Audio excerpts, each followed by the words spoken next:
সুপ্রিয় শিক্ষার্থী বন্ধুরা, কেমন আছো সবাই? আশা করি সবাই নিরাপদে এবং সুস্থ আছো।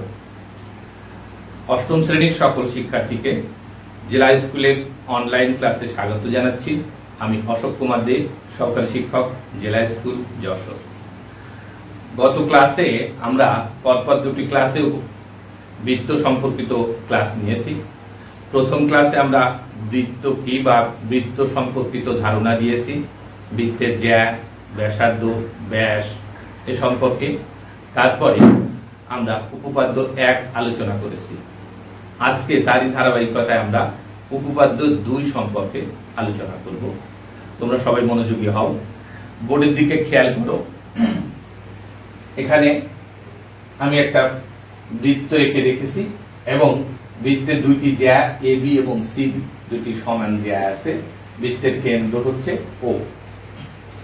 আমাদের উপপাদ্য 2 খেয়াল করো, বৃত্তের সকল সমান জ্যা কেন্দ্র থেকে সমদূরবর্তী।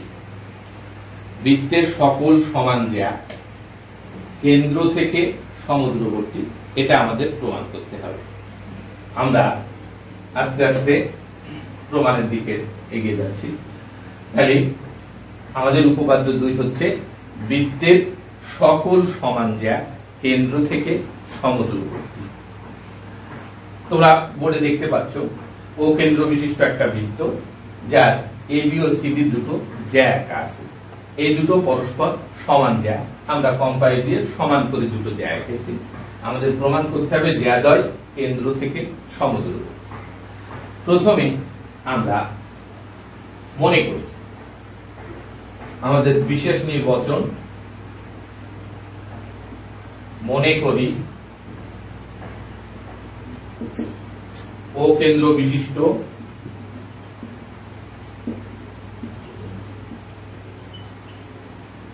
বৃত্তে A B O C D দুইটি সমান জ্যা।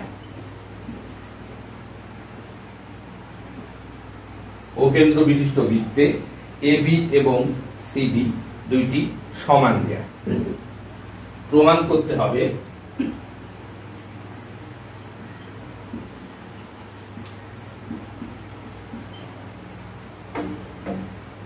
A B O C D জ্যাদ্বয় কেন্দ্র থেকে সমদূরবর্তী। হয়ে গেল আমাদের বিশেষ নির্বাচন। তাহলে বিশেষ নির্বাচনে আমরা কি লিখলাম? মনে করি ও কেন্দ্র বিশিষ্ট বৃত্তে এ বি এবং সি ডি দুইটি সমান জ্যা। প্রমাণ করতে হবে A B O C D জ্যাদ্বয় কেন্দ্র থেকে সমদূরবর্তী।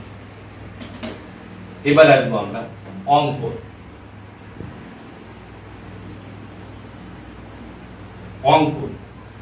অঙ্কনে প্রথমে আমরা কেন্দ্র ও থেকে A B O C D জ্যাদ্বয়ের উপরে দুটি লম্ব, আমরা লম্ব আঁকার জন্য এখানে কম্পাস ব্যবহার করব। দেখা যাক। প্রথমে তোমরা খেয়াল করো,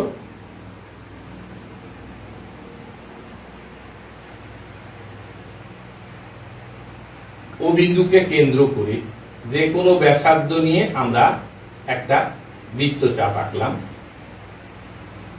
এবার বৃত্তচাপদ্বয় A B O A B জ্যাকে ছেদ করেছে দুটো বিন্দুতে। এখন আমরা ছেদ বিন্দু দ্বয়কে কেন্দ্র করব। প্রথমে এক পাশে ছেদ বিন্দুকে কেন্দ্র করে একটা বৃত্তচাপ আঁকি। এক পাশে ছেদ বিন্দু কেন্দ্র করে একটা বৃত্তচাপ, একই ব্যাসার্ধ নিয়ে অপর ছেদ বিন্দুকে কেন্দ্র করে আরেকটি বৃত্তচাপ। ঠিক একইভাবে সিডি জ্যাদ্বয়ের উপরেও আমরা প্রথমে যে কোনো ব্যাসার্ধ নিয়ে একটা বৃত্তচাপ, একইভাবে এই বৃত্তচাপটাও সিডি জ্যা দুটো বিন্দুতে ছেদ করেছে। ছেদ বিন্দুকে কেন্দ্র করে এক পাশে একটা বৃত্তচাপ, ঠিক অপর ছেদ বিন্দুকে কেন্দ্র করে একই ব্যাসার্ধ নিয়ে আরেকটা বৃত্ত। শিক্ষার্থী বন্ধুরা খেয়াল করো, আমরা প্রথমে কি করেছি, ও বিন্দুকে কেন্দ্র করে যে কোনো ব্যাসার্ধ নিয়ে এবি সরলরেখার উপর একটা বৃত্ত চাপ এঁকেছি। ধরে নাও এবি সরলরেখাকে তারা দুটো বিন্দুতে ছেদ করেছে। ছেদ বিন্দু দ্বয়কে কেন্দ্র করে যেভাবে লম্ব আঁকতে হয়, আমরা এবি এর একই পাশে আবার দুটি বৃত্ত চাপ এঁকেছি, তারা পরস্পর অপর একটা বিন্দুতে ছেদ করেছে। আবার ও বিন্দুকে কেন্দ্র করে সিডি জ্যাকে আমরা যে কোনো ব্যাসার্ধ নিয়ে একটা বৃত্ত চাপ এঁকেছি, তারা সিডি জ্যাকে দুটো বিন্দুতে ছেদ করেছে। এই বিন্দু দ্বয়কে কেন্দ্র করে একই পাশে সিডি এর একই পাশে অপর দুটো বৃত্ত চাপ এঁকেছি। এইভাবে আমরা লম্ব অঙ্কনটা সম্পন্ন করেছি। এখন আমরা লম্বটা টেনে দিচ্ছি।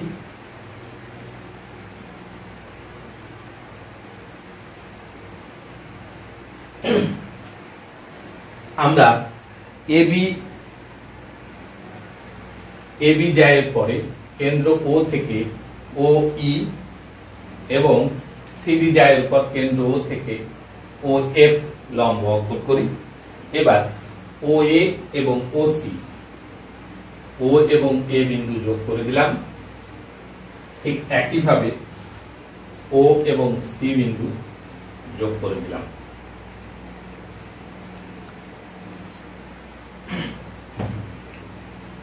ঠিক আছে শিক্ষার্থী বন্ধুরা, খেয়াল করো তাহলে আমরা কিভাবে অঙ্কন সম্পন্ন করলাম। প্রথমে আমরা ও বিন্দুকে কেন্দ্র করে এবি জ্যায়ের উপরে ওই লম্ব অঙ্কন করলাম। আবার ও বিন্দুকে কেন্দ্র করে সিডি জ্যায়ের উপরে ওএফ লম্ব অঙ্কন করলাম। ও এবং এ বিন্দু যোগ করলাম, ও এবং সি বিন্দু যোগ করলাম। তাহলে আমরা লিখি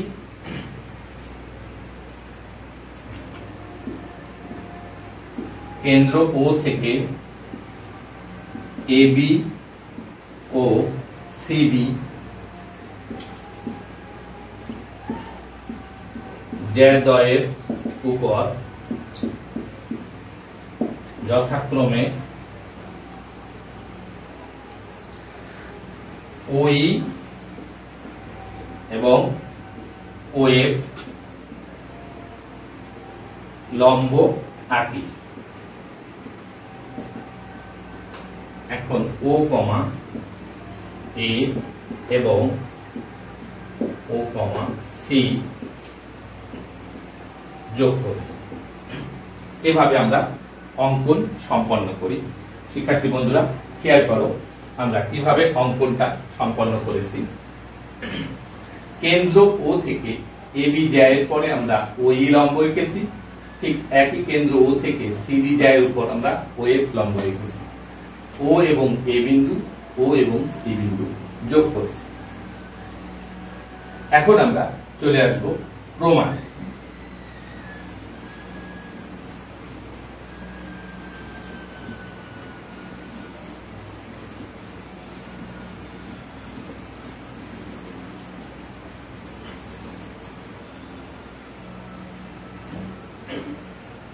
আমরা তিনটে ধাপে প্রমাণ সম্পন্ন করব। প্রথমে ধাপ 1।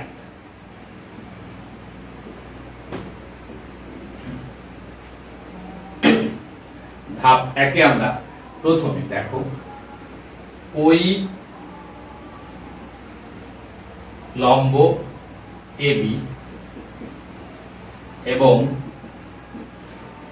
ওএফ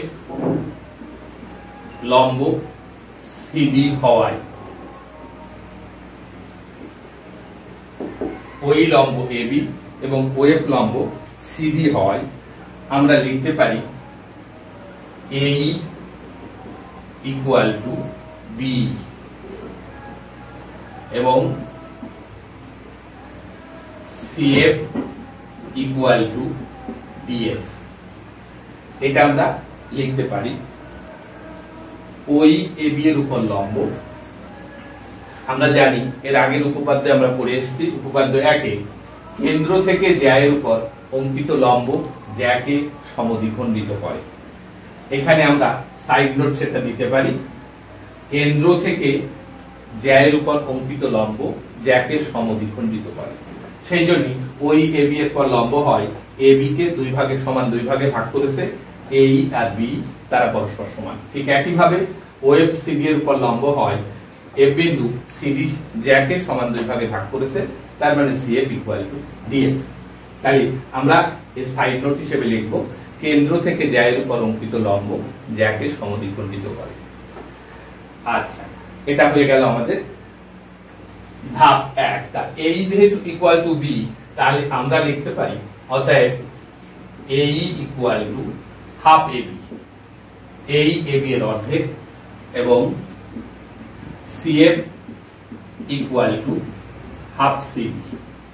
তাহলে এই পর্যন্ত আমরা ধাপ 1 শেষ করলাম। এবার ধাপ 2। আমাদের দেওয়া আছে বৃত্তের দুটো সমান জ্যা, তার মানে জ্যা এবি এবং জ্যা সিডি পরস্পর সমান, কিন্তু আমাদের দেওয়া আছে এবি ইকুয়াল টু সিডি। এটা হচ্ছে আমাদের দেওয়া আছে যে বৃত্তের দুটি সমান জ্যা, তাহলে এবি আর সিডি সমান। তাহলে এবি আর সিডি যদি সমান হয়, তাহলে এবি এর অর্ধেক সিডি এর অর্ধেকও সমান হবে, অতএব half AB equal to half CD. তাহলে আমরা ধাপ 1 এ করে আসছি, হাফ এবি ইকুয়াল টু এই, half CD equal to CF. আমরা লিখতে পারি তাহলে অতএব এই ইকুয়াল টু সিএফ। তাহলে আমরা ধাপ 2 তে প্রমাণ করলাম এই এবং সিএফ পরস্পর সমান, এই আর এই সিএফ পরস্পর সমান। ধাপ 2 তে আমরা সেটা প্রমাণ করলাম। এবার আসি ধাপ 3।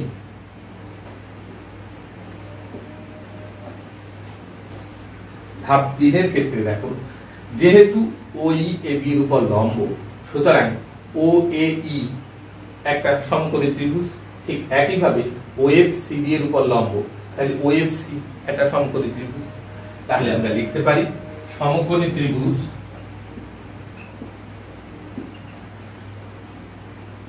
ও এই এবং সমকোণী ত্রিভুজ ওএফসি বা ওসিএফ এর মধ্যে, এই দুটো সমকোণী ত্রিভুজের মধ্যে অতিভুজ ওএ, অতিভুজ ওএ ইকুয়াল টু অতিভুজ ওসি। কেন? তারা একই বৃত্তের ব্যাসার্ধ, একই বৃত্তের ব্যাসার্ধ, একই বৃত্তের ব্যাসার্ধ হলে ওএ এবং ওসি সমান। ধাপ 2 থেকে আমরা প্রমাণ করেছি এই ইকুয়াল টু সিএফ, এই ইকুয়াল টু সিএফ। এটা হচ্ছে আমরা লিখতে পারি ধাপ 2 থেকে আমরা প্রমাণ করেছি এই ইকুয়াল টু সিএফ।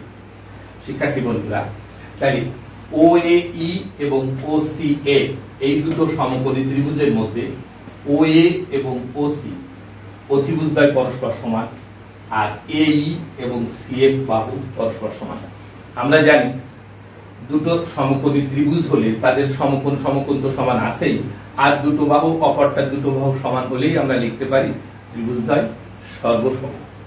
তাহলে আমরা লিখতে পারি অতএব ত্রিভুজ ওএই সর্বসম ত্রিভুজ ওসিএফ। যে দুটো ত্রিভুজ আমরা পেয়ে গেছি সর্বসম। আর দুটো ত্রিভুজ যদি সর্বসম হয়, আমরা জানি সেক্ষেত্রে একটা ত্রিভুজের 3 বাহু অপর ত্রিভুজের 3 বাহু সমান হয়, একটা ত্রিভুজের 3 কোণ অপর ত্রিভুজের 3 কোণের সমান হয়। তাহলে এখান থেকে ওএ ও সি এর সমান, এই সিএফ এর সমান, তো অবশ্যই ওই আর ওএফ সমান। তাহলে আমরা লিখতে পারি অতএব ওই ইকুয়াল টু ওএফ। তাহলে পেয়ে গেলাম ওই এবং ওএফ সমান। কিন্তু ওই এবং ওএফ হচ্ছে কেন্দ্র ও থেকে জ্যা এবি ও সিডি জ্যাদ্বয়ের দূরত্ব নির্দেশ করে। আমরা এখানে লিখতে পারি কিন্তু ওই এবং ও এফ কেন্দ্র ও থেকে এ বি আর লেখা যাবে না, ও থেকে জ্যাদ্বয়ের দূরত্ব, জ্যাদ্বয়ের দূরত্ব নির্দেশ করে। তাহলে আমরা লিখতে পারি কিন্তু ওই এবং ওএফ কেন্দ্র ও থেকে জ্যাদ্বয়ের দূরত্ব নির্দেশ করে। ও থেকে এবি জ্যায়ের দূরত্ব ওই এবং ও থেকে সিডি জ্যায়ের দূরত্ব ওএফ। তাহলে ওই আর ওএফ যেহেতু সমান, তাহলে আমরা বলতে পারি অতএব জ্যা এবি ও সিডি কেন্দ্র ও থেকে সমুদ্রবর্তী। শিক্ষার্থী বন্ধুরা, আমরা একটু রিভিউ করি আমরা কি করলাম। প্রথমে খেয়াল করো, আমাদের উপপাদ্য ছিল উপপাদ্য 2, আমাদের উপপাদ্য 2 ছিল বৃত্তের সকল সমান জ্যা কেন্দ্র থেকে সমদূরবর্তী। প্রথমে আমরা বিশেষ নির্বাচনে লিখেছিলাম, মনে করি ও কেন্দ্র বিশিষ্ট বৃত্তে এবি এবং সিডি দুটো সমান জ্যা। আমাদের প্রমাণ করতে হবে এবি ও সিডি জ্যাদ্বয় কেন্দ্র থেকে সমদূরবর্তী। অঙ্কনে দিয়ে আমরা কেন্দ্র ও থেকে এবি জ্যায়ের উপরে ওই লম্ব আঁকি, আবার কেন্দ্র ও থেকে সিডি জ্যায়ের উপরে ওএফ লম্ব আঁকি এবং ও কমা এ অর্থাৎ ও এবং এ বিন্দু এবং ও সি বিন্দু যোগ করি। এখানে বলে রাখা ভালো, কেন্দ্র ও থেকে এবি জ্যায়ের উপরে লম্ব আঁকার ক্ষেত্রে আমরা ও বিন্দুকে কেন্দ্র করে যে কোনো ব্যাসার্ধ নিয়ে একটা বৃত্তচাপ আঁকি, যা এবি জ্যাকে দুটো বিন্দুতে ছেদ করে। ছেদ বিন্দু দ্বয়কে কেন্দ্র করে এদের অর্ধেকের বেশি সমান, অর্ধেকের বেশি ব্যাসার্ধ নিয়ে এবি এর যে পাশে ও বিন্দু তার বিপরীত পাশে আরো দুটো বৃত্তচাপ আঁকি। এই বৃত্তচাপ দ্বয় পরস্পর একটা বিন্দুতে ছেদ করে, সেই বিন্দু এবং ও বিন্দু সংযোগ করলেই ও থেকে এবি জ্যায়ের উপরে লম্ব অঙ্কিত হবে। এইভাবে আমরা ও থেকে সিডি জ্যায়ের উপরেও ওএফ লম্ব অঙ্কন করি। উপপাদ্যের ক্ষেত্রে আমরা সাধারণত সরাসরি দাগ টেনে লম্ব অঙ্কন করি, তবে যদি কম্পাইল দিয়ে কেউ আঁকে সেটা বেশি ভালো হয়। যাই হোক, কেন্দ্র ও থেকে এবি ও সিডি জ্যাদ্বয়ের উপরে যথাক্রমে ওই এবং ওএফ লম্ব অঙ্কন করি। ও এবং এ বিন্দু, ও এবং সি বিন্দু যোগ করি, অঙ্কন সম্পন্ন করি। আমরা চলে আসলাম প্রমাণ। প্রমাণ আমরা 3টা ধাপে মেইনলি করে থাকি। প্রথমত প্রথম ধাপ আমরা লিখেছি, দেখো ওই এবি এর উপরে লম্ব, ঠিক একইভাবে ওএফ সিডি এর উপর লম্ব। ওই লম্ব এবি এবং ওএফ লম্ব সিডি হওয়ায় আমরা লিখতে পারি এই ইকুয়াল টু বি এবং সিএফ ইকুয়াল টু ডি। কেন লিখতে পারি? আমরা এর সাইড নোট হবে, কেন্দ্র থেকে ব্যাসভিন্ন কোন জ্যায়ের উপর অঙ্কিত লম্ব জ্যাকে সমদ্বিখণ্ডিত করে। তাহলে ওই লম্ব এবি জ্যাকে সমান দুই ভাগে ভাগ করেছে, এই ইকুয়াল টু বি। ঠিক একইভাবে ওএফ লম্ব সিডি জ্যাকে সমান দুই ভাগে ভাগ করেছে, সিএফ এবং ডিএফ। তাহলে আমরা লিখতে পারি এই ইকুয়াল টু এবি এর অর্ধেক অর্থাৎ এই ইকুয়াল টু হাফ এবি, ঠিক একইভাবে CF equal to half CD. ধাপ 2 এ চলে আসলাম আমরা। আমাদের দেওয়া আছে বৃত্তের দুটি সমান জ্যা, অর্থাৎ এবি জ্যা আর সিডি জ্যা সমান। এখানে সাইড নোটে দেওয়া আছে বা শিরোনাম থেকে প্রাপ্ত জ্যা এবি ইকুয়াল টু জ্যা সিডি। তাহলে ফুল জ্যা, ফুল এবি এবং ফুল সিডি যেহেতু সমান, তাহলে তার অর্ধেক অর্ধেকও সমান, অর্থাৎ half AB equal to half CD. Side note দিতে পারি উভয় পক্ষকে 2 দিয়ে ভাগ করে। এখন আমরা ধাপ 1 করে আসছি, এ হাফ এবি ইকুয়াল টু এই, half CD equal to CF. তাহলে অর্থাৎ এই ইকুয়াল টু সিএফ। তাহলে ধাপ 2 থেকে আমরা এই এবং সিএফ সমান সেটা পেয়ে গেলাম। ধাপ 3, এখন যেহেতু ওই এবি এর উপর লম্ব, তার মানে ওই এ একটা সমকোণী ত্রিভুজ, আবার একইভাবে ওএফ সিডি এর উপর লম্ব, তাহলে ওসিএফ একটা সমকোণী ত্রিভুজ। সমকোণী ত্রিভুজ ওএই এবং সমকোণী ত্রিভুজ ওসিএফ এর মধ্যে, সমকোণী ত্রিভুজ দ্বয়ের মধ্যে অতিভুজ ওএ ইকুয়াল টু অতিভুজ এসি। উভয় ত্রিভুজের সমকোণের বিপরীত বাহুকে আমরা জানি অতিভুজ বলে। অতিভুজ ওএ অতিভুজ এসি সমান ওসি সমান কেন? তারা উভয় একই বৃত্তের ব্যাসার্ধ। আমরা জানি একই বৃত্তের কেন্দ্র থেকে পরিধি পর্যন্ত যত দূরত্ব টানা যায় সবগুলোই ব্যাসার্ধ এবং ব্যাসার্ধগুলো সমান। তাই অতিভুজ ও এ অতিভুজ ও সি সমান একই বৃত্তের ব্যাসার্ধ হলে A equal to C F আমরা ধাপ 2 থেকে প্রমাণ করে এসেছি A equal to C F. আর যেহেতু A equal to C F O A equal to O C আর বাকি সমকোণ সমকোণ তো সমান আছে, উভয় যেহেতু সমকোণের ত্রিভুজ, অতএব আমরা লিখতে পারি ত্রিভুজদ্বয় সর্বসম, অতএব ত্রিভুজ ও এ ই সর্বসম ত্রিভুজ ও সি এফ। আর দুটো ত্রিভুজ যেহেতু সর্বসম তাহলে এর ত্রিভুজের তিন বাহু ওই ত্রিভুজের তিন বাহু সমান, সুতরাং ও ই ইকুয়াল টু ও এ। কিন্তু ও ই এবং ও এ কেন্দ্র ও থেকে A B O C D জ্যাদ্বয়ের দূরত্ব নির্দেশ করে। ও ই হচ্ছে কেন্দ্র ও থেকে এ বি জ্যায়ের দূরত্ব, ও এফ হচ্ছে কেন্দ্র ও থেকে সি ডি জ্যায়ের দূরত্ব। তাহলে ও ই ইকুয়াল টু এফ হয়, তাহলে কেন্দ্র ও থেকে A B O C D জ্যাদ্বয়ের দূরত্ব সমান। তাহলে আমরা বলতে পারি বৃত্তের সকল সমান জ্যা কেন্দ্র থেকে সমদূরবর্তী। ঠিক আছে, এই হচ্ছে উপপাদ্য 2। আশা করি শিক্ষার্থী বন্ধুরা তোমরা খুব মনোযোগ দিয়ে শুনেছো এবং বোর্ডের চিত্র সহ প্রমাণটা খেয়াল করেছো, এতে ভালো বুঝতে পেরেছো। তাই এভাবে তোমরা চেষ্টা করবে ভালোভাবে বইয়ে যেভাবে করা আছে সেটা আমার এই বোঝানোর আলোকে সেটা আরো ভালো করে বোঝার, এবং এরই ধারাবাহিকতায় আমি তোমাদের একটা বাড়ির কাজ দেব। খেয়াল করো তোমরা বোর্ডের দিকে। শিক্ষার্থী বন্ধুরা বোর্ডের দিকে খেয়াল করো, আমি একটা বাড়ির কাজ লিখেছি। প্রমাণ করো যে বৃত্তের সমান জ্যায়ের মধ্যবিন্দুগুলো সমবৃত্ত। বৃত্তের সমান জ্যায়ের মধ্যবিন্দুগুলো সমবৃত্ত। এটা তোমরা চেষ্টা করবে প্রমাণ করার। কিভাবে প্রমাণ করা যায় আমি যে উপপাদ্য 1 এবং 2 করিয়েছি তার আলোকে এটা তোমরা বাসায় চেষ্টা করবে। বৃত্তের সমান জ্যায়ের মধ্যবিন্দুগুলো হচ্ছে সমবৃত্ত। এটা শিক্ষার্থী বন্ধুরা আমরা ক্লাসের একেবারে সর্বশেষ পর্যায়ে আমরা বৃত্ত সম্পর্কিত উপপাদ্য করছি। উপপাদ্য 1 আগের দিন করিয়েছি, আজকে উপপাদ্য 2 গেল। এই 1 ও 2 সুন্দর করে তোমরা বই আলোকে আরো সুন্দর করে বোঝার চেষ্টা করবে এবং বুঝে বাসা একবার লিখ। তাহলে এইভাবে অনুশীলন করলে আশা করি তোমাদের সুন্দরভাবে জিনিসটা হৃদয়ঙ্গম হবে। ঠিক আছে, ক্লাসের একেবারে শেষ পর্যায়ে এই করোনা মহামারীর মধ্যে তোমরা বাড়িতে থাকো, নিরাপদে থাকো, বিশেষ করে স্বাস্থ্যবিধি মেনে সুন্দরভাবে সকলের সাথে মিলেমিশে বাড়িতে থাকো। সাথে সাথে আমাদের অনলাইন ক্লাসগুলো সঠিক সময়ে পর্যবেক্ষণ করো, সেই সাথে অনুশীলন করো। আশা করি তোমরা উপকৃত হবে। ঠিক আছে, আমার সাথে এত সময় থাকার জন্য সকলকে ধন্যবাদ জানিয়ে আজকে ক্লাস শেষ করছি। ধন্যবাদ সকলকে।